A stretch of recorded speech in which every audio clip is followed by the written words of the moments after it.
Live from London, this is BBC News. The UK government says it's preparing for the possibility of further violent disorder this weekend. We're going to continue with this strong policing response, making sure that there are additional police officers ready to respond. Ukraine carries out a major drone attack about 300 kilometres inside Russia. Meanwhile, a Ukrainian official says Russia has struck a supermarket, killing at least 2 people and injuring 17. Israel says it will send a delegation to a new round of Gaza ceasefire negotiations. Donald Trump and Kamala Harris agree a date for their first televised debate in the race for the White House. And the son of Bangladesh's former Prime Minister, Sheikh Hasina, says his mother will return to the country when fresh elections are called. I'm Grace Harbage, live in Paris. It's day 14 of the Olympic Games and it's all about the athletics. Team GB's Katarina Johnson-Thompson leads a heptathlon with one event to go. I'll have all the latest.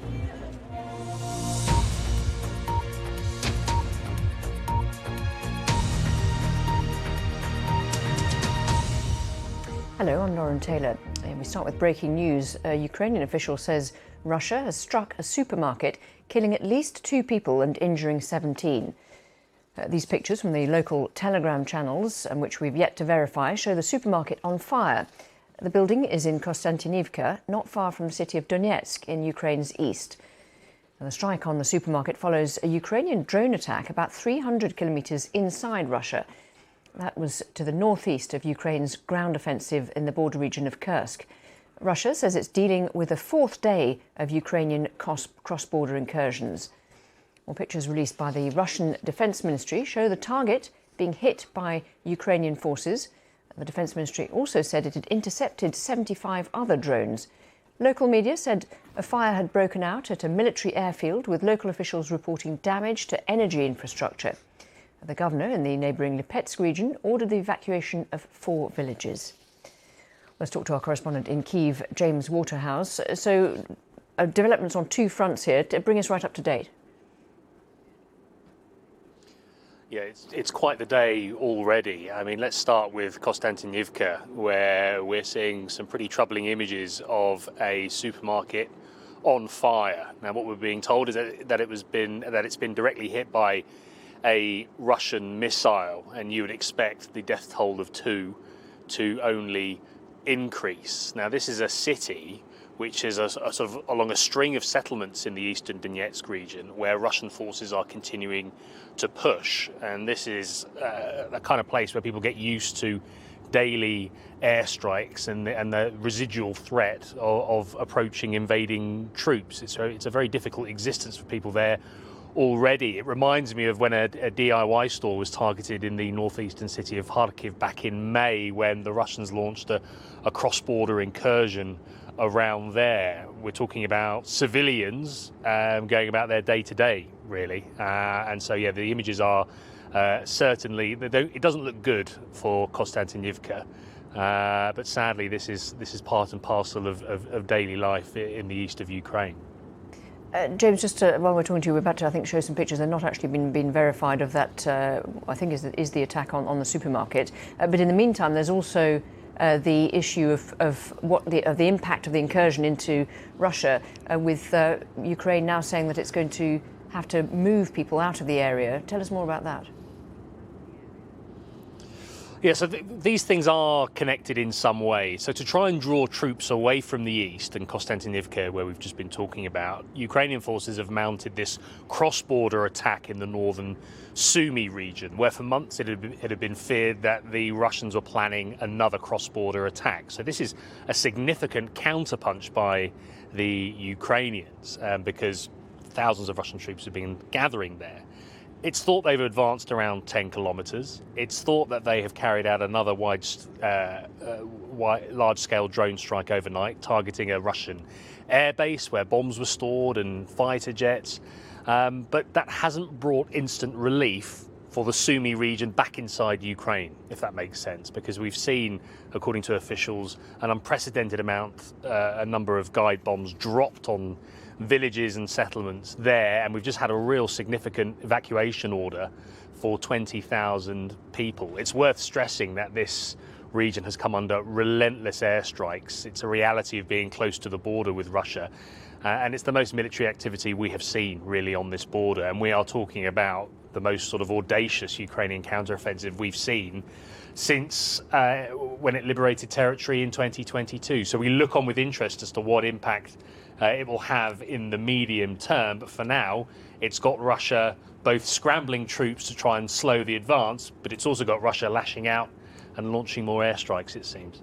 James Waterhouse, thank you very much indeed for that live update there from Kyiv. A British terror suspect has been deported to the UK after being freed from prison in Kenya and arrested at Heathrow Airport. Jermaine Grant was arrested in London on Thursday after arriving on a flight from Nairobi. He was jailed in Kenya after being arrested in 2011 when bomb-making equipment was discovered in a raid on his flat in Mombasa. Police believe he was planning a bombing campaign on tourist hotels on Kenya's coast. Mr. Grant was convicted of terrorism offences in 2019, alongside another conviction for forgery. The Metropolitan Police confirmed he'd been detained in London under the Terrorism Act. Mr. Grant had been linked in Kenya to Samantha Laithwaite, the widow of suicide bomber Jermaine Lindsay, one of 4 men responsible for the 2005 London attacks in which 52 people died. The Prime Minister in the UK has told an emergency Cobra meeting that UK police will remain on high alert after a week of violent disorder following the Southport stabbings 10 days ago. He said there was no doubt rapid sentencing and extra police officers on the street helped to prevent further unrest. Our political correspondent Harry Farley has this report. 2 arrests and a heavy police presence in Barnsley yesterday. But widespread riots expected on Wednesday night never materialised. Anti-racism protesters instead thronged the streets, chanting their support for refugees. Government sources insist it's too early to tell whether a corner has been turned. Ministers and police chiefs were tight-lipped as they left a meeting of the Emergency Cobra Committee last night. The Prime Minister is understood to have told them to remain on high alert. He said there is no doubt rapid and public sentencing, as well as police stationed across the country, acted as a deterrent to prevent violence on Wednesday night. Well, we're going to continue with this strong policing response, making sure that there are additional police officers ready to respond, and also making sure we continue with the prosecutions, with taking the cases rapidly to court and getting sentences. And we've seen the prison sentences that are following. The Home Secretary thanked police for their role. The 6,000 extra specialist officers mobilised to tackle the violence remain on standby.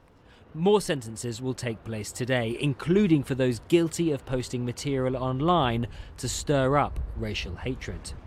The focus for now is the police and the courts.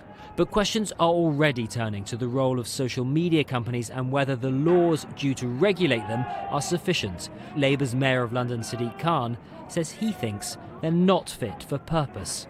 Harry Farley, BBC News in Westminster. Joe Twyman from Delta Poll gave us his analysis of the public reaction to the unrest.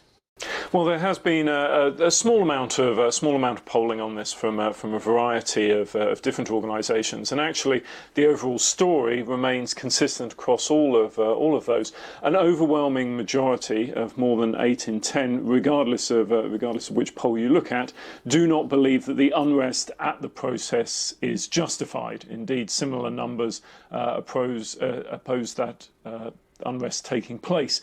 And so this is something that the public are overwhelmingly opposed to. While there are a proportion of people, around about, depending on how you ask the question, around about between 1/3 and 4 in 10, who believe that the protests themselves have some justification, the actual violence that occurred is overwhelmingly opposed. What about the response, the political response and also the policing response? How do people view that? Well, Keir Starmer it's felt that more people believe he is handling the situation badly than think he's handling the situation well. But that tends to be along political lines. And so if you're a supporter of Keir Starmer, or indeed Labour, you'd probably believe that he's handling it well. And the opposite is true for others. But what's interesting to me is the distinction for Reform UK supporters, because supporters of the unrest tend to be older and they're more likely to be male. But there's a substantially different response from Reform UK supporters. Around about 8 in 10 believe that the protests themselves are justified. And between around 1 in 5 and 1 in 3 of that group of Reform UK supporters believe that the unrest at these events, or at least thinking about it, is justified. And I think that is the really interesting political dimension to this, because Conservative, Labour and Lib Dem supporters are, broadly speaking, of one mind on this, but it's Reform UK who are the outliers. Israel has agreed to send a delegation to a new round of negotiations on a ceasefire and hostage release deal with Hamas. The United States, Egypt and Qatar issued a joint call for talks to resume next week in either Cairo or Doha. Hamas has yet to respond. With fears of a wider regional escalation following the killing of the Hamas leader Ismail Haniyeh in Iran, international diplomats have been stressing the urgent need for a ceasefire to end the Gaza war. In a statement, President Biden, the Egyptian President Abdel Fattah el-Sisi and the Emir of Qatar say there is no further time to waste or any excuse for further delay, adding it's time to release the hostages, begin the ceasefire and implement this agreement. And within the last few minutes, we've heard from the Israeli Defence Minister saying it's important, quote, to reach a Gaza hostage release deal swiftly. So some reaction there from the Israeli Defence Minister on that story. Earlier I asked our Middle East correspondent Yulan Nell how it would work. Well, that's subject to a lot of speculation. Certainly Ismail Haniyeh, who was assassinated in Tehran last week when he was visiting there, was seen as somebody who was more moderate and pragmatic. He had been overseeing the Hamas negotiations, but it has been pointed out by Hamas officials that Khalil al-Hayya, the senior Hamas official who was really leading the negotiating team in these indirect talks with Israel through mediators, that he remains in place, he remains responsible for this file, and that previously Yahya Sinwar, now the hardline leader of Hamas overall, that he had apparently agreed to all of the former positions that Hamas had signed up to, including, of course, that temporary truce we saw leading to the release of dozens of Israeli hostages late last year. And it had seemed that anyway, Yahya Sinwar was really calling the shots. He is presumed to be in an underground bunker in Gaza, having been seen to have masterminded the 7th of October deadly attacks on Israel. And as we mentioned, there's been pressure internationally to get to a ceasefire. How much appetite is there within Israel to go down that route? Well, Israel was very quick to say that it was going to send its negotiators back to these talks. Certainly, there's a lot of domestic pressure. The hostages' families, one of the main groups, came out quickly to support this statement, sending quite a strong message, really, from these three leaders in the region and US President Joe Biden as well, who have all been supporting the mediation effort. And it had been suggested back in late July, prior to this sort of series of events that led to an escalation in this region, this dangerous juncture that it finds itself at the moment. It had been said by the Americans in particular that they were getting close to having a deal agreed. And this statement, suggests that a bridging proposal to overcome different outstanding issues between the two parties, that can be agreed. A senior US administration official was briefing journalists that there were compromises needed by both sides at the negotiating table. Yulan Nell there. Around the world and across the UK, this is BBC News.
Donald Trump and Kamala Harris have agreed a date for their first televised presidential debate, with the broadcaster ABC News confirming that they will host the showdown on the 10th of September. Mr. Trump said he would be open to debating his Democratic rival several times before November's election. Ms. Harris confirmed that she would attend the ABC debate, but has not yet weighed in on any additional dates. National and battleground state polls suggest the Democrats' campaign has gained ground after Ms. Harris replaced President Biden on the ticket, but the race for the White House remains a close contest. The son of Bangladesh's former Prime Minister, Sheikh Hasina, has told Indian media that his mother plans to return to the country when fresh elections are called. Ms. Hasina quit and fled to neighbouring India on Monday, following weeks of deadly protests against her government, sparked by anger about civil service job quotas. A caretaker government led by the Nobel Peace Prize winner Muhammad Yunus was sworn in on Thursday and will be tasked with holding elections. Our South Asia correspondent Samira Hussain spoke to people in Dhaka. We've already heard from this caretaker administration, Muhammad Yunus, in which they have divided a lot of the government ministries to the panel of advisors that they have assembled as part of this interim government until they get a more stable government in place. So they've really divvied up all the different departments amongst these different advisors. And I want to take a mention of this advisory committee and who's a part of it. You have a lot of people from, civil society. You have lawyers that are represented. You have people from the business community, and you also have you have student leaders that were part of the protest, also part of this sort of advisory committee. I think I want to actually just sort of talk a little bit more about the students. In fact, you can probably see, of course you can't because a bus has just passed by, but I'm actually standing just near a monument. And it's a monument that actually commemorates the people when they were doing an uprising against a military government back in the 1990s. And this is just near the university campus. And I'm joined by two students who participated in that protest. Similar to the statue that we see here, you participated in a life-changing moment for your country. I'm wondering, how do you feel about the trajectory of your country right now? I do not feel safe in Bangladesh right now because the anarchists are committing crimes like murder, arson, then armed robbery, abductions, etc. But we do have trust in the interim government that they're going to fix everything as soon as they start working. What is the priority for the interim government right now? The government has basically three priorities, as I have spoken. First, they need to law and order the situation in control. Number two is they need to make the institutions more democratic, as they were not democratic in the last 15 years. And number three is basically they need to hold an election, free and fair election within 3 to 6 to 8 months, basically. As this interim government is not directly democratically elected, they were selected by the stakeholders, multiple stakeholders.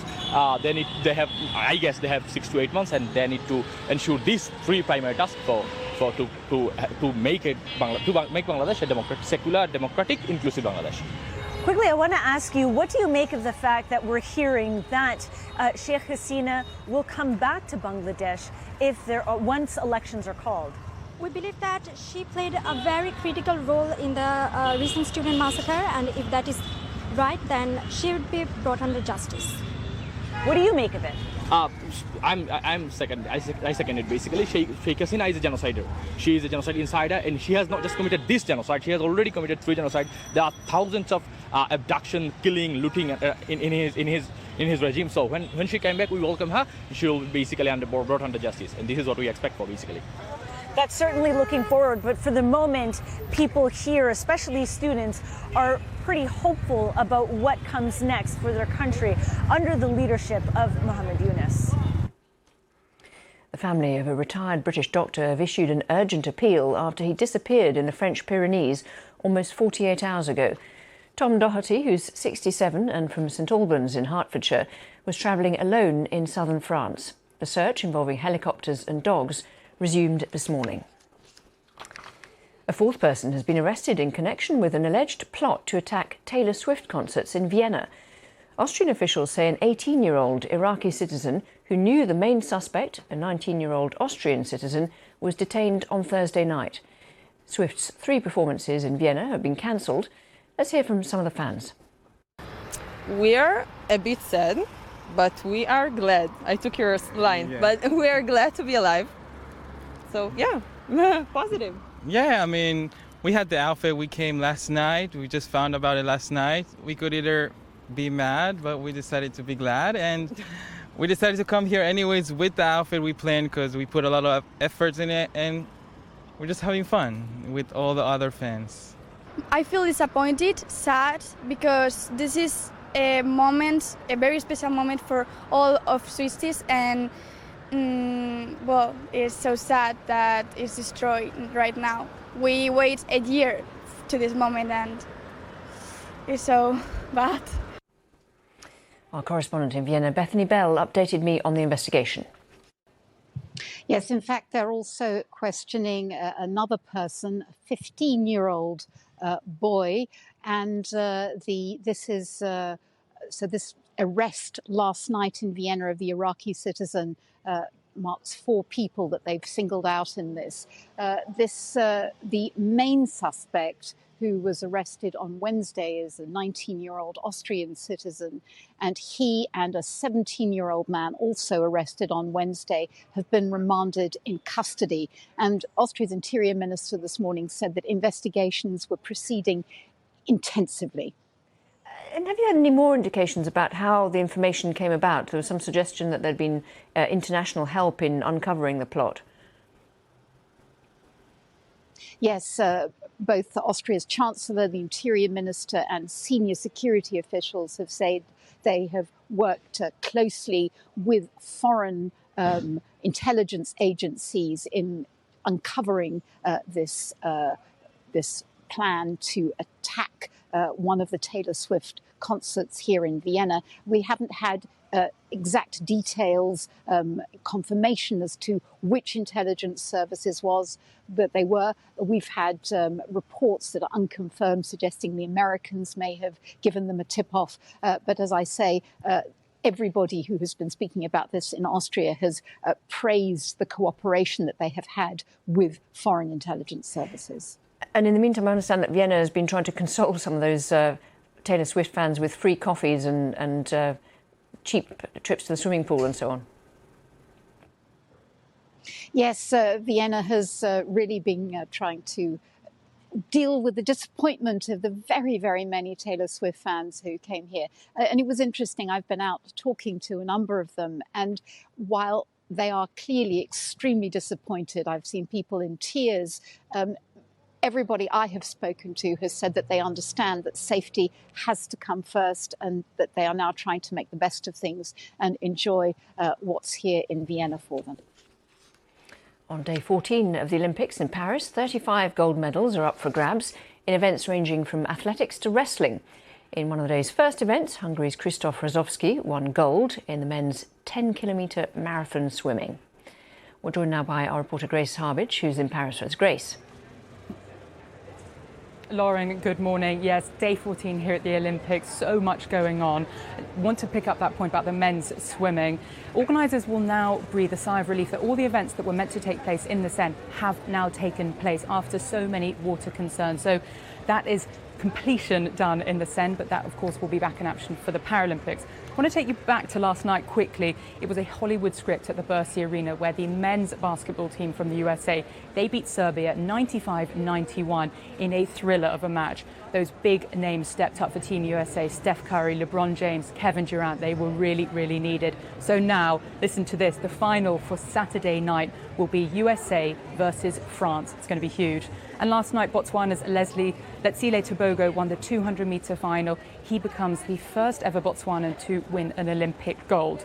But back to today, still at the Stade de France, hopefully some history to be made today for Team GB's Katarina Johnson-Thompson. She is leading the heptathlon and she's completed 6 of her events, just 1 to go, that 800 metres tonight. She's being chased by Belgium's Nafi Thiam, but Katarina Thompson-Johnson in very good shape going into that 800 metres. And of course, men's and women's 4x100 metres final tonight. Team GB men's looking for a bit of redemption after having their silver medal stripped from them from Tokyo. That's after CJ Ujat, he had a doping violation, so they'll be looking to impress. Team USA, will they be without their star sprinter Noah Lyles? He tested positive for COVID after that 200 metres last night. So there is a lot still happening here in Paris. Lauren, I'll bring you all the latest today. Grace, thank you very much indeed. And a quick reminder, you can always catch up with all the sport on our website. There's a whole section on the Olympics, which I'm sure you've discovered by now, and also the latest on all the stories we're covering. And just to update you, there is of course, details are coming in on events in Ukraine where a strike on a supermarket has killed 2 and wounded 17. So do stay with us for plenty more on all the stories we're covering. Bye for now.